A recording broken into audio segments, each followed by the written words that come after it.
Today's show is sponsored by the Pittsburgh Cultural Trust. They are bringing The Psychology of Serial Killers to the Byam Theater on May 2nd. If you are a fan of true crime, of mystery, it sounds like this is going to be right up your alley.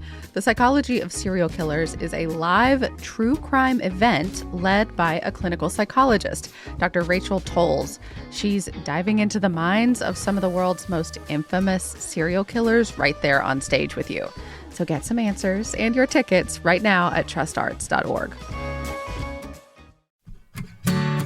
Hey y'all, it's Megan. I'm the host of CityCast Pittsburgh. We are in the midst of our spring membership campaign, and we have something really special for our new members who join over the next 2 weeks. So you have probably seen those felt wool Oxford pennants. They're on Instagram. They hang in your favorite local coffee shops. They are beautiful, American made, and honestly just the coolest thing.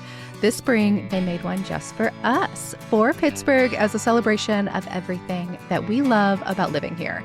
It is, of course, black and yellow. It has our city name front and center, a Mr. Rogers cardigan icon. We got to choose that. And it says, "I live here on purpose," because we all do. These are handcrafted in Buffalo, New York. Hey, Rust Belt. And designed specifically for our CityCast Pittsburgh neighbors. You will not find this anywhere else. You can hang it at home, at your office, wherever you want to remind yourself and anyone around you that you love Pittsburgh, all of its quirks, its delights, and that you want to be part of making it better. When you become a CityCast Pittsburgh neighbor, you're also getting ad-free listening, invitations to members-only events, and more. It's $10 a month, $100 a year, and it goes directly to supporting this show, this experiment, and the team of locals who make it happen. Join before May 8th to get the pennant at membership.citycast.fm/Pittsburgh. That's membership.citycast.fm/Pittsburgh. We'll see yins around the neighborhood.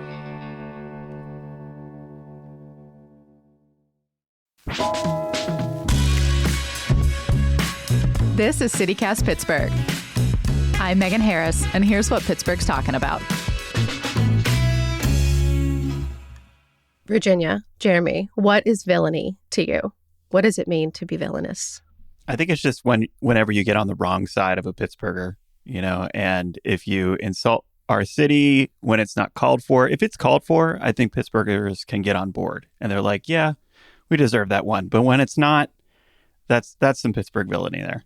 Virginia? So I agree, because I think Pittsburghers are just, by their nature, looking for a villain. We like to be the underdog. And so when you get us, you get on our wrong side, we're going to turn you into a villain, whether you are or not. But for me, true villainy it's sort of a gray area.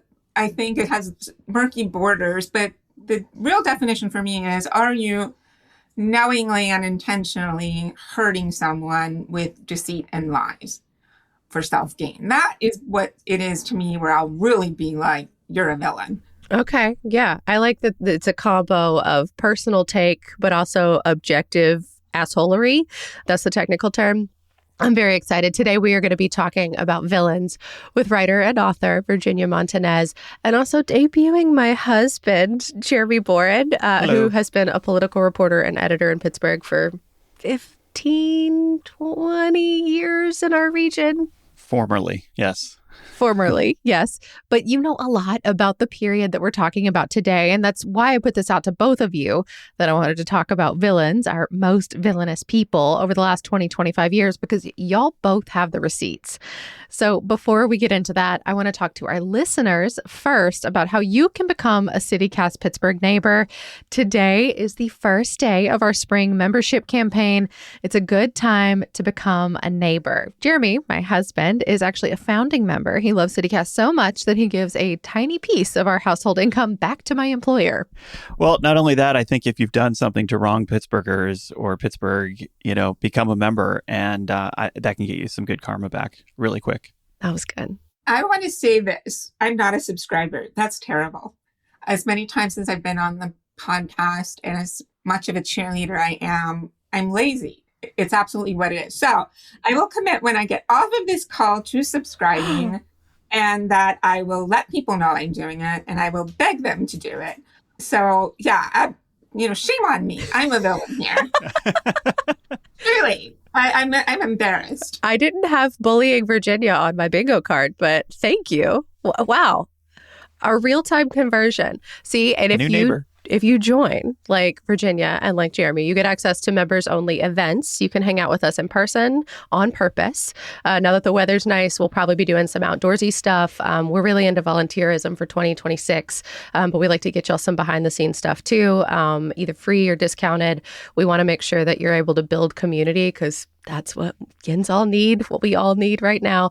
You also get ad-free listening to the podcast. We just launched a special bonus members-only segment in our Friday shows. So far, we have talked a lot about the Block Brothers, which will come up again today, shared where to pee for free downtown, which made the mayor wildly uncomfortable, and debated whether Heinz has been trying too hard with their marketing schemes. I'll let you decide. If you become a member, you can listen to all of that, and you get a special weekly events listing in your inbox as well, a way to plan your week. And if you join during this membership campaign, of course, we have a special thing. You get a limited edition CityCast Pittsburgh Oxford pennant. It's yellow, has our name, and a little icon of a Mr. Rogers cardigan sweater. We got to pick that. It was very exciting.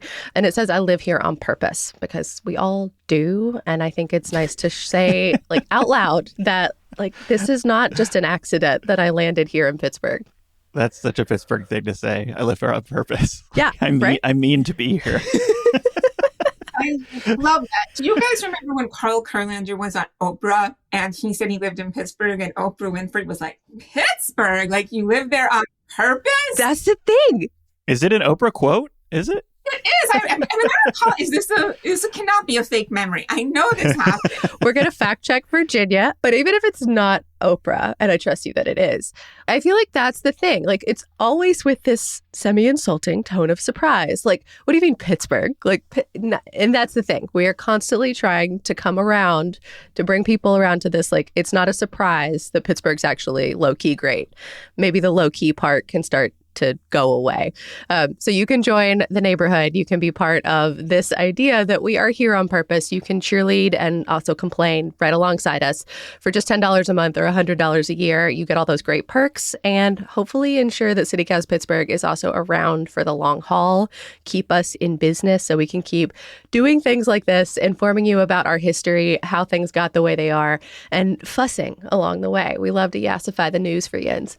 You can see the pennant for yourself and become a neighbor today at membership.citycast.fm/Pittsburgh. Virginia, you write that down, membership.citycast.fm. It's not going to be a problem. I promise as soon as you're out, you're going to see the notification that she did it. /Pittsburgh. Okay, let's jump in. I am so excited to be talking about villains with both of y'all, actual local heroes. So the rules were last 25 years or so. We also put this out on social.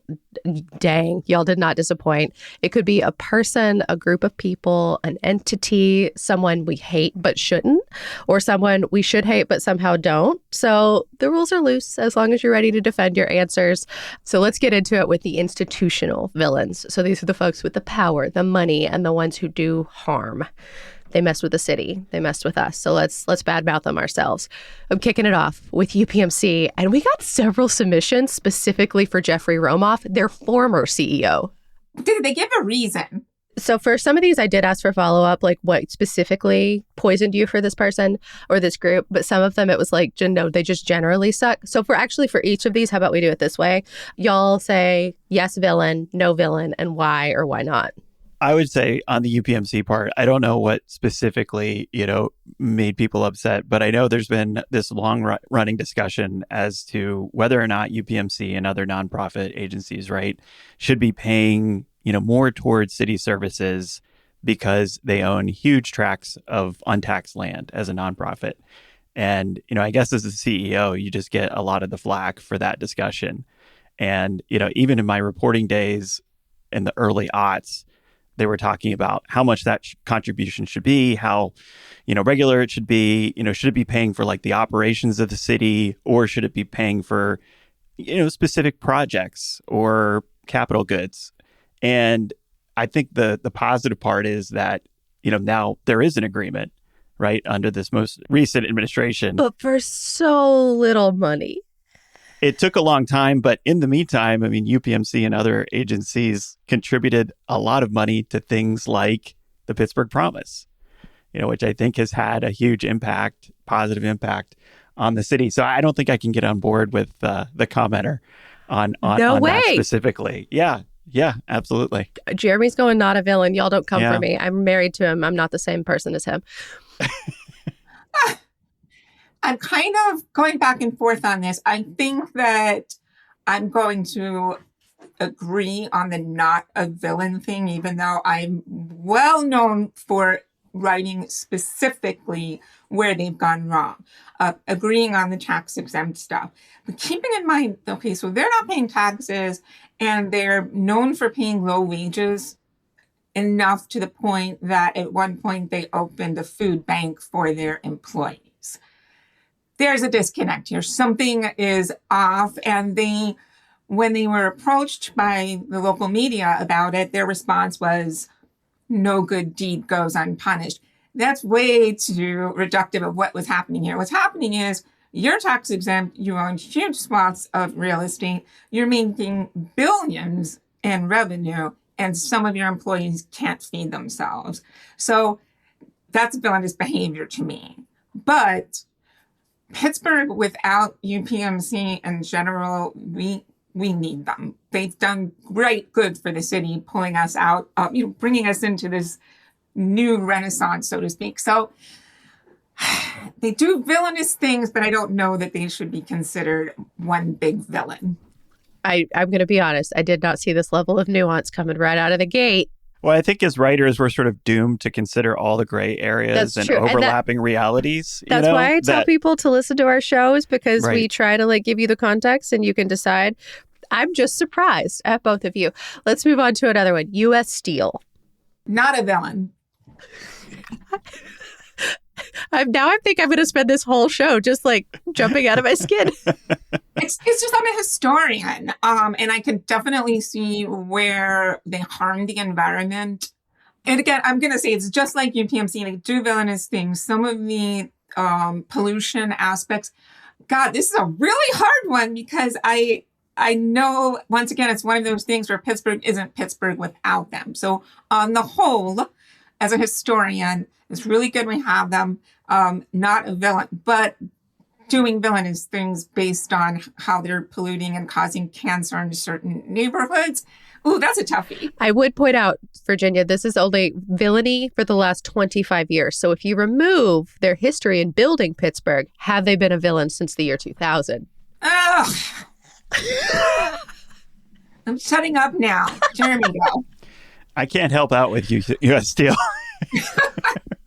This one, we got several submissions for, and in general, it was for poisoning us, making our air quality so much worse. The pay to pollute system, which one could argue is regulatory, that's just how our government has built this now, that if you are a heavy polluter, you can pay fines and there's no consequences other than you are significantly harming people over time. Also, there's the small matter of taking over our news cycle, making a big White House fight, getting sold, pitching yourself hard to a company owned by another nation, and also that explosion. There was that whole explosion last year. So those were the reasons why someone suggested perhaps U.S. Steel might be a villain. We'll go to the next one. U.S. Airways. Yes, absolutely. Big villain. Deservedly so. We have one. Here's why. It was I get struggling in post 9/11. I get what happens to air travel. I get trying to save your company. I get understanding that so I get all that. It was the way that they lied essentially to local authorities and gave them a different belief. And then right before they come out of bankruptcy protection, I think it's 20 minutes or 21 minutes right before they come out, they basically said, they rejected their lease. And meanwhile, the airport authority was paying tens of millions in debt servicing to them. So yes, we lost 10,000 jobs. That's terrible. But we built that terminal for them. So it's the lack of it's going back on their promises. It's the lies. Villain. I think villain as well. They were here before my time in the city, but this is why I think they're a villain. So yes, that big X terminal that they just effectively did away with our new one, or at least did away with a chunk of it.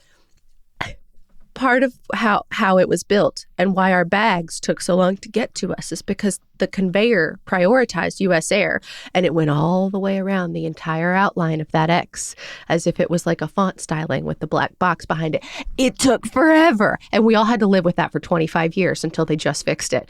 That's villainy. Making me wait an extra 30 minutes for a bag when I get off a plane is horrible. How dare you? Yeah, I'm on board. No notes. I mean, it's hard to add to that. We basically lost our hub status as an airport. Yeah, it made it harder to also catch a flight in and out of Pittsburgh, and we're still dealing with those repercussions. Okay, next, PWSA, Pittsburgh Water and Sewer Authority. I've attended way too many PWSA meetings in my life. They've had a lot of bumps in the road as an agency, and I do like to focus on the positive and what they're doing to replace the piping system in the city of Pittsburgh and remove lead and things like that.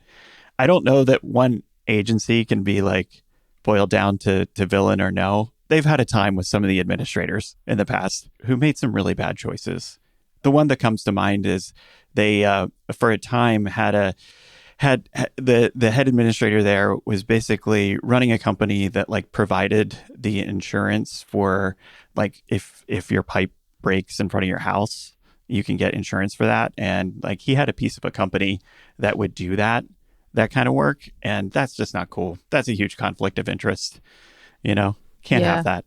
Yeah. I mean, and if you have wandered around Pittsburgh, say Fifth Avenue in front of PPG Paints in the last couple of years, they're tearing up that road because they're trying to get lead lines out of everything. There's been a tremendous amount of work all over our city over the last few years to take care of at least their property, the lines that they have control of. And then there's, of course, all the lead lines that exist in our actual residences as well. So if your anger manifested in the 2014, 15, 16, 17 era, PWSA may be still high on your list.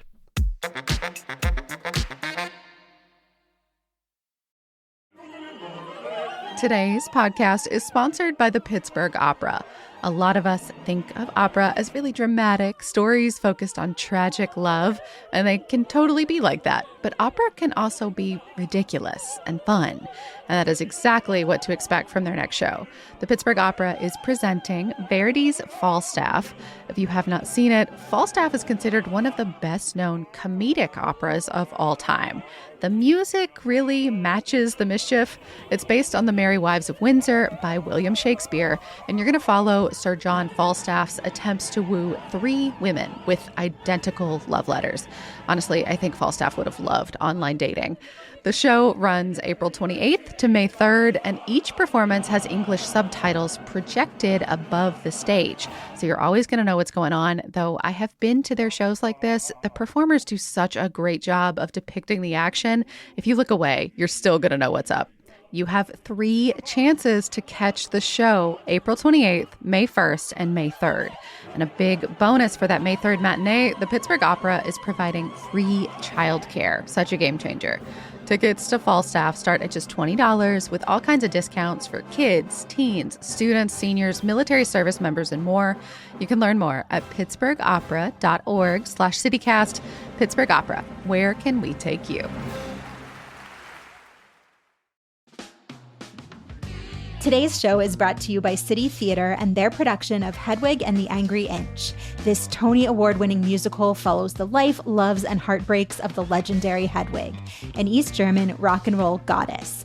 I have been meaning to see this musical forever. I know it's got a huge cult following, but the last time City Theater put on the show was in 2003. So I am very thrilled they're reviving it. It's exciting for people like me who get to check it out for the very first time, and all the so-called heads out there who will now get a chance to re-experience the show right here in Pittsburgh. Hedwig and the Angry Inch is running from May 12th to June 7th at the Greer Cabaret downtown, and it's being presented in partnership with the Pittsburgh Cultural Trust. You do not want to miss this beloved, fierce, and energetic show. Tickets available at citytheatercompany.org.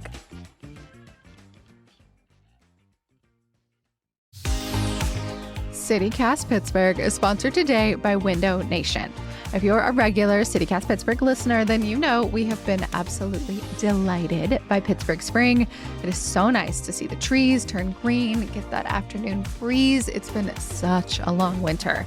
But to really make the most of this season, you probably want some nice windows. Maybe yours get stuck. Maybe they are starting to leak. Maybe you just want a refresh. Window Nation's running their The More You Buy, The More You Save sale, which could save you up to 50% off all the windows for your home, along with 0% financing for 5 years. When you buy with Window Nation, you get to pick from over 1,500 styles and colors. Dang. And they're all custom built. They come out to measure your windows so they fit right the first time, and the installation crews are truly professionals. The crew leaders have over a decade of experience, and the installation all happens in one day.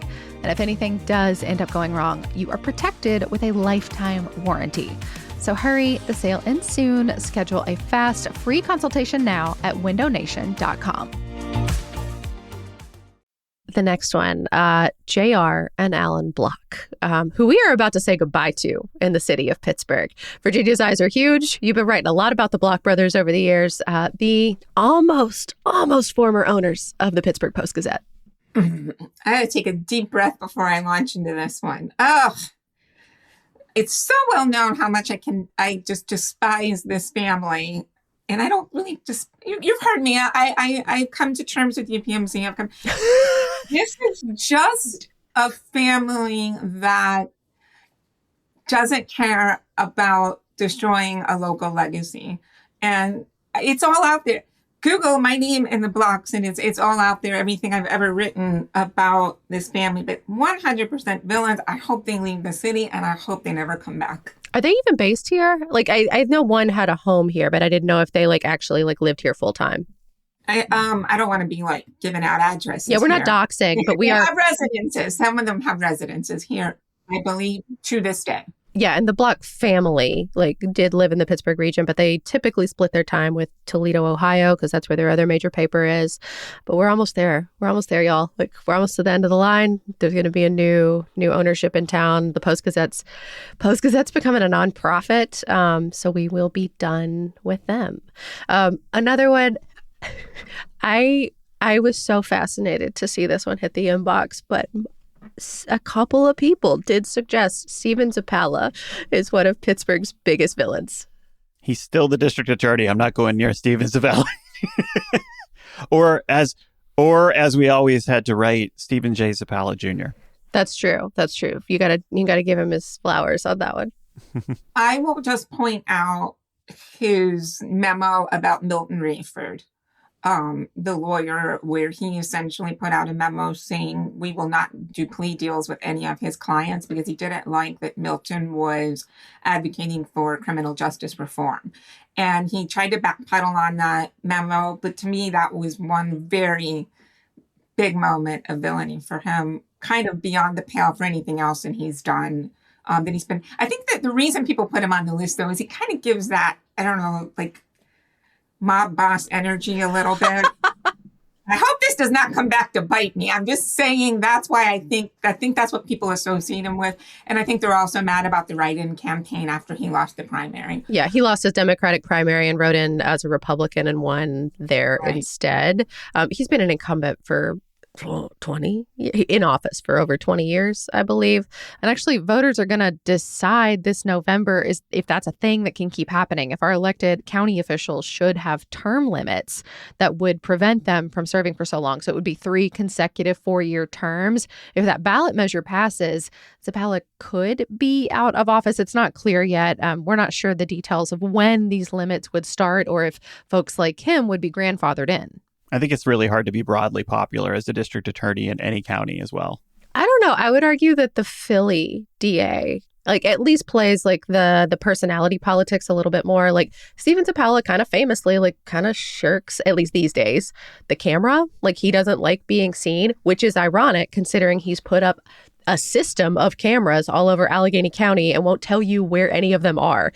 He has this camera system, most of them Chinese owned or manufactured, and won't divulge any of that information. We don't know what he uses them for. There's been so much reporting about this over the years, but it's still shady. We don't know anything about it. The one thing I remember from my reporting days is that Steven Zappala claimed to not have a computer or use a computer at any point, which I always thought was an interesting, like for on the right to know aspect of things, like generating digital records. I don't know if that's still the case, but I wonder. Okay, we'll move on to cultural and political lightning rods. I think Zappala maybe arguably fit into this one too, but I thought this one was interesting because most of them are higher office, or like they kind of live in our ethos in like a different category. We'll start with Virginia. I know one of your favorites, Wendy Bell. Man, she knows I don't like her. It's a mutual hatred, and it's okay. I don't like her. She doesn't like me. It was that Facebook post where she thought she did something, and it was the racism behind it that she could not understand, refused to take a moment of introspection to wonder if there was actually something there. And then when she got fired, she tried to start this hashtag in support of herself, and the hashtag was Pittsburgh Strong. Man, that got me. No, that's what you use after something like a local tragedy, not I got fired for being a racist. So right off the bat, I had a problem with her, with that whole scenario. But then she became what she is now, and she's saying, shoot people that dare to deface the Christopher Columbus statue in Oakland. And she's saying, let grandma die in the pandemic if it means we get to keep our freedoms. I'm doing air quotes here. Yeah, I don't like her. She knows it. She's a villain. Yes, villain. Got a check mark from Virginia. In case you've missed the whole Wendy Bell saga, she was a broadcaster on WTAE for a long time. I believe she also did KDKA radio a little bit later, kind of leaned in that conservative bent, but it got more extreme over the course of the pandemic. And the post you're talking about, that Facebook post, it describes something that I think could generously be described as like very white savior. Yes. Yeah. No, she was like, the thing was, she's like, he's going to be okay. This is raising my hackles right now. And then she shifted to this positively Wendy Bell thing, couldn't sell tickets to the Palace Theater, and then shifted away from I'm this Mrs. Rogers kind of character to what she is now, which is just sad to me. Sad. Don't like her. Villain. I hope she hears this. The next one I would say is firmly in both y'all's wheelhouses. We got votes for every mayor. I got one for Gainey this morning as we're recording. Bill Peduto popped up a couple of times, and your boy Luke Ravenstahl also got a handful of votes. Luke, if you're listening to this, your boy. No, he and I are cool. I meant that genuinely. I wasn't being facetious. Like, it seems like whatever both of you wrote about the boy mayor, Luke Ravenstahl, back in the day, seems like everybody's chill about it. It was almost an innocent time, right? I mean, it's crazy to me. Listen, I know I basically built, if you say I have a brand, I built my brand on criticizing the boy mayor. I still stand by it. He deserved criticism, especially for Seven Springs, especially for, I have ears. People are always telling me I hear everything from Grant Street. I don't share it, but he was just not a present mayor. Which I kind of get. He was young. I don't know that he knew what to do except give proclamations and show up at concerts. But he and we ended on relatively good terms. I don't think he was trying to hurt anybody intentionally or hurt the city intentionally. So he, to me, is not a villain. Yeah, I agree. And just like a general comment on, anybody who steps forward to be in public office, I have a huge amount of respect for and always have, because I think for the most part, you get people who, like Virginia said, want to do the right thing, want to help their city, may have a family legacy as, like Luke Ravenstahl did. I mean, his dad was a district judge for a lot of years, so probably partly inspired his interest in politics early on. He did the work to get elected to city council. Not an easy thing to do to start out, and then had this like incredible, couldn't be predicted situation sort of foisted on him to become the mayor, because he was council president for a variety of reasons. But that's when Bob O'Connor, Corey's father, passed away really suddenly. So the right. Council president became the mayor in those circumstances. Yeah, it's a tough job. And I think when he was vice president, Joe Biden even told Luke Ravenstahl, like, yeah, this is the toughest job there is. You're in a fishbowl. Everybody's looking at what you're doing all the time. It's the toughest job in politics. Being a city mayor, you think? I think it is. Of a city like Pittsburgh. I'm maybe of a small town. It's not a big deal, but like, I think from Pittsburgh on up, it's a really, really tough job. So Peduto, Ravenstahl, Gainey are 3 most recent mayors. You're saying no villainy found. Nope. We'll do one more for now.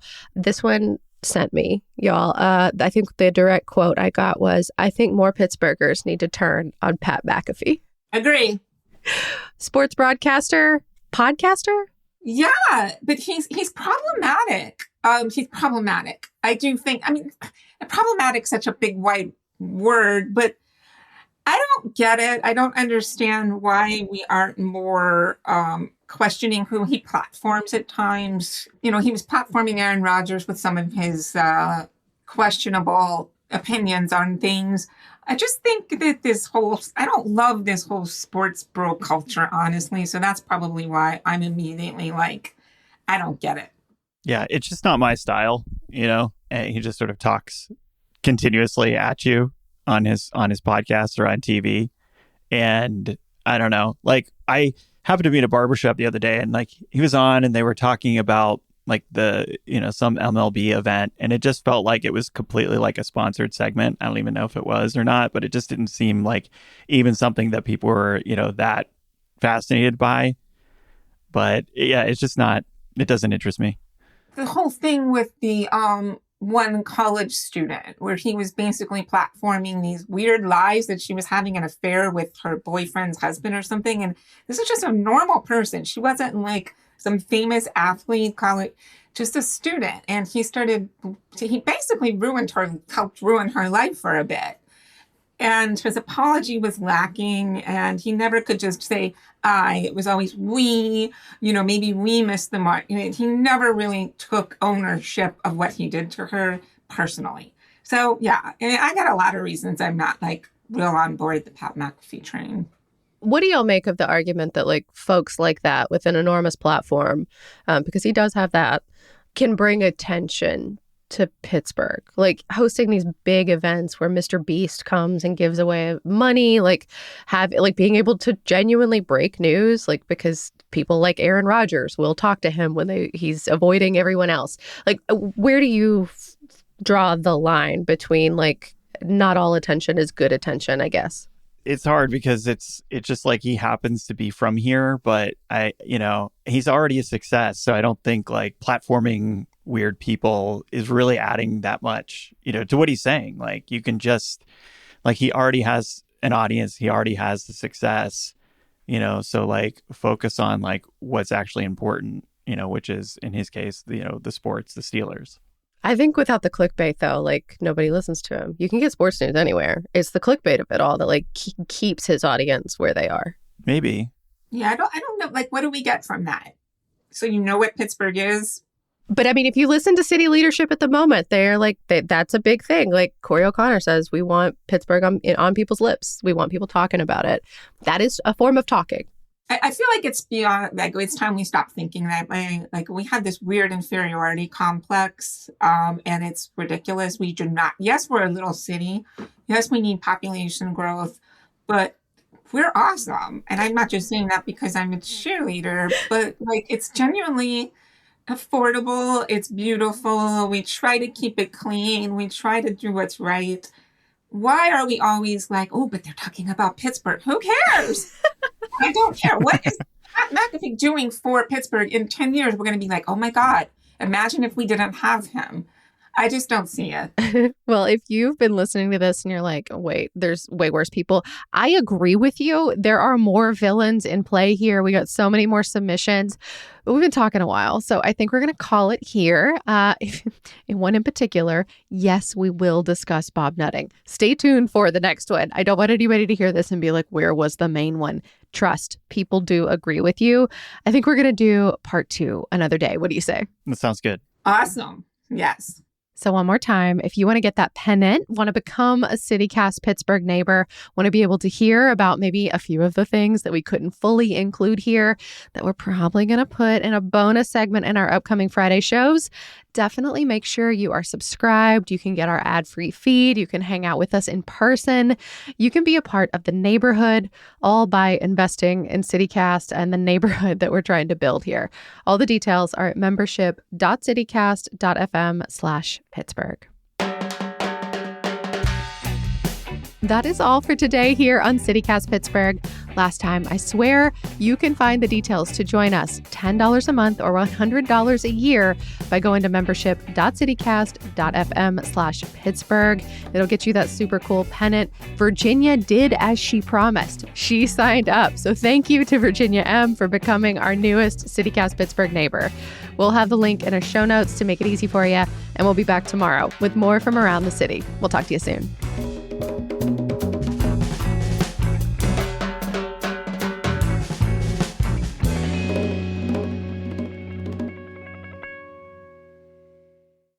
You got to say more than that.